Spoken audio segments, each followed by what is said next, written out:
Welcome back to Edgemont Village Vista. We are week 37 and we are in full swing production now. We have a ton of updates to show you inside. We've got floors reframed, we've got beams installed for folding doors. We've got all sorts of action on the go. Let's stop talking about it from out front and jump in and take a look. Let's go. Here we are in what will be the future kitchen. So if memory serves me correct, there's going to be a wall that is going to go right here. And so what the designers have designed is a big folding door that will go here, which is totally awesome if you ask my humble opinion.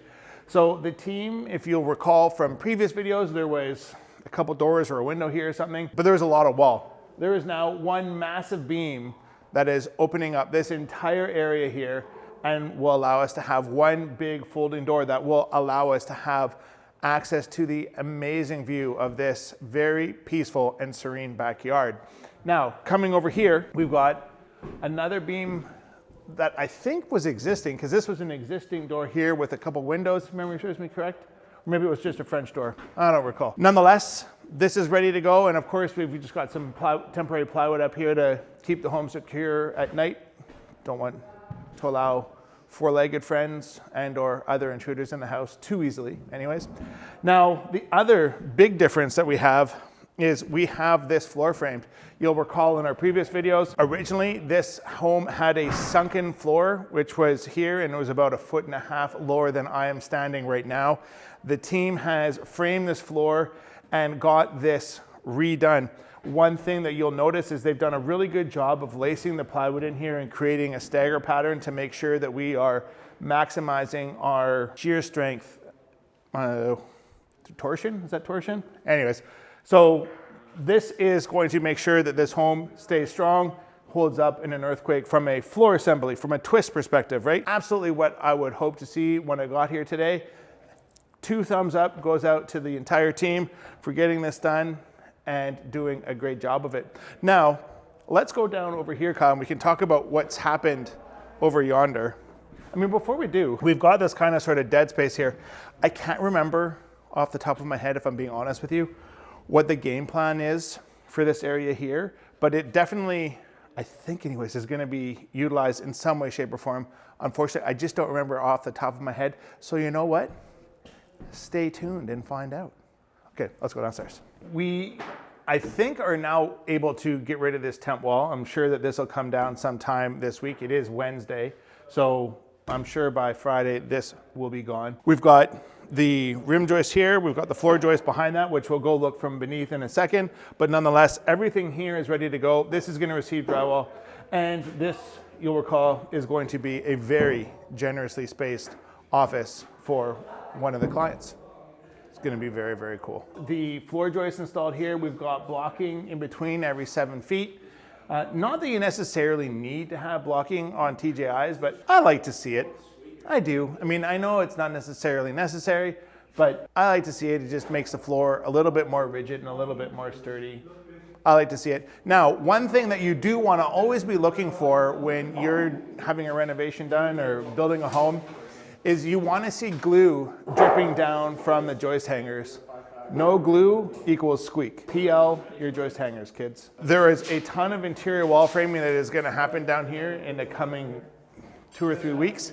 This is going to be transformed into, we're in the mechanical room here, there's going to be a bathroom here, spa area there, bedroom over there, rec room there, media kind of area over there.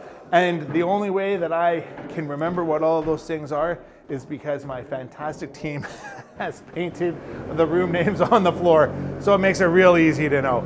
And that's how you do it. Okay, so I am standing underneath a future beam location. Now, it was a previous beam location, but previously the beam was what's called a drop beam. And a drop beam is a beam that's installed underneath the bottom of a floor joist or roof rafters. We want to have one continuous flat ceiling in this basement. So what we are doing is we are cutting a pocket into these floor joists here that is going to allow that beam to get installed right in here, right? So this wall here is temporary. So that'll come apart once this beam goes in. This is just gonna get framed over and it'll just go away. And so yeah, we'll have a beam get installed right above me here. and that will allow for us to have a nice flush ceiling in here. Of course, we will have new joist hangers put on the ends of these joists that'll attach to the beam, so stay tuned for that and we can show you what that looks like. You know, if you have a drop beam and you want to go and make it flush, this is the process that you have to follow, right? So first thing is frame that temporary wall. Second thing is make the pocket for that beam. Now, if you're putting in a 5.5 beam, you're probably gonna wanna cut that pocket to 5 3/4 to 6 inches. You do want to have that pocket be a little bit spacious so that that beam will actually go up. The joist hanger has a decent amount to give to it. I definitely wouldn't go more than 6 inches over. One of our framers said he's just done a 1/4 inch bigger. Anyways, like I said, if you go a 1/4 inch to a 1/2 inch, you're in the safe zone, but I would not go bigger than 1/2 inch bigger than that beam. You do want to make sure that your floor joists are sitting on the joist hangers appropriately. So talk to your structural engineer and see what their specifications are. But nonetheless, if you have a 5.5 inch beam and you cut open a 5.5 inch pocket, you're gonna have a bad day. Another pro tip with Erik, sill gasket between wood and concrete, always. You do not ever wanna have your wood hard up against concrete. Concrete is porous, it does absorb moisture. It will propel that moisture into your wood product and it will rot it. So all of this new work here has been installed and we have used foam sill gasket behind it. I'm looking around to see if there's a sample of it somewhere, but I don't see any laying on the floor right now. You can use sill gasket, you can use building paper, you could even use Tyvek. But whatever you do, make sure you put something between your framing member and your concrete. That's Erik's pro tip. So something else I thought viewers might find interesting is how do framers lay out their walls? Well, the way that we do it is we lay the top and bottom plate on the floor and then we mark the stud locations. So there'll be a line, there'll be an X.